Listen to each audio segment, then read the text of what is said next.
Well, you're the guy designated to fill George's spot. Just talk about you feel the weight of the world. I mean, what's it been like practicing without George, and what should we expect from you in Nashville? Well, it's definitely been different in practice without George's presence here, but we're excited for him to go on to the next level, and he's definitely earned everything he's got coming to him. So practice has been next man up, which it's always been for me. Just filling a spot if there's one needed, doing what's needed for the team, and just practicing hard and get ready for the game. At what point during these bowl preps did you stop looking around for George, thinking he was going to come in and replace you, or was that something you just kind of took hold of day one? Well, I kind of took hold of that day one. I knew it was coming up, and me and George talked about it prior to him making that announcement. So I knew it was coming up, and I knew what was expected of me.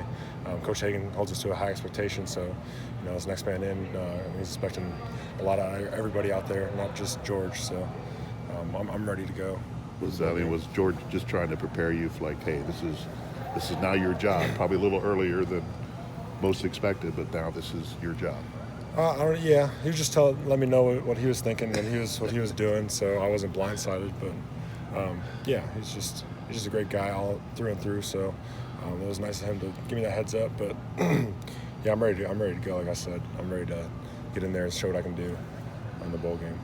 What are some things that he taught you skill-wise? Skill-wise, George really has his own unique skill set, so it's kind of hard to translate that to each player. But he definitely taught me a lot about work ethic and what it takes to be a great player in the Big Ten.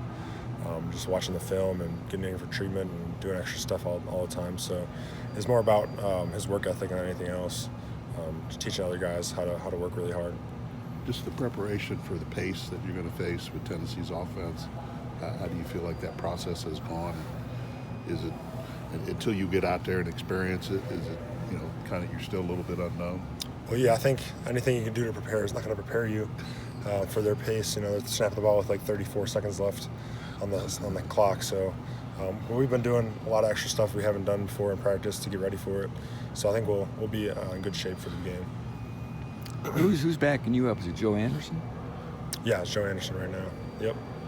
Do you have a preference between Leo and End? I mean, you're like the only guy who plays both spots. Well, End was my natural spot. I think I'm more suited to play that side. I don't have to drop into coverage or worry about anything like that. It's just kind of put your hand in the dirt and play, as to where Leo is a little bit kind of stand up. You got to worry about a few different things. But End is definitely my natural position. So I'm excited to get back to playing End. When they recruited you, was this the end was kind of the end game for you, so to speak? So when they recruited me, I was recruited as an end, and then I got here and they moved me to 3 technique. And then after 2019, I moved back out to end behind George. So I think that's definitely where my natural spot to play is definitely end. So I'm glad I got back to that spot. Why do you feel like that's the best position for you, or just a more natural position for you? I think it's just more natural, my length and my body type. I don't think I could put on the weight, but I think it's just more natural for me to just play end. Yeah.